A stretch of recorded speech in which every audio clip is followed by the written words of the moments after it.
दक्ष news सदैव तुमच्या सोबत।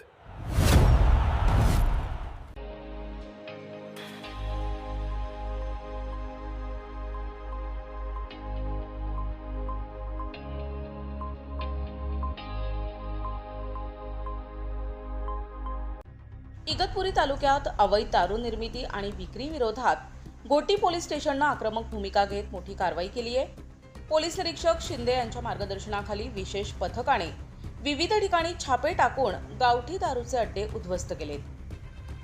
मिळालेल्या माहितीनुसार परिसरात अवैध दारू विक्री आणि निर्मिती सुरू असल्याची माहिती गोटी पोलिसांना प्राप्त झाली होती।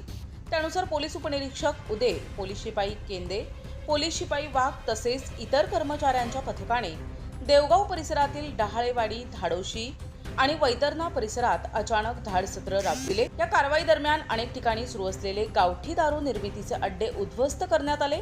तसेच दारू निर्मितीसाठी वापरण्यात येणारे साहित्य, रसायने आणि इतर वस्तू नष्ट करण्यात आल्या आहेत। पोलिसांच्या या कारवाईमुळे अवैध दारू व्यवसाय करणाऱ्यांमध्ये खळबळ उडाली असून परिसरात कायदा आणि सुव्यवस्था राखण्यासाठी अशा कारवाया यापुढेही सुरू राहणार असल्याचा इशारा पोलिसांनी दिलाय।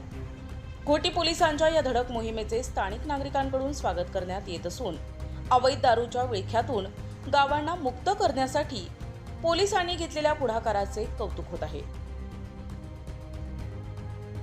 प्रतिनिधी प्रभाकर गारे, दक्ष न्यूज, त्र्यंबकेश्वर।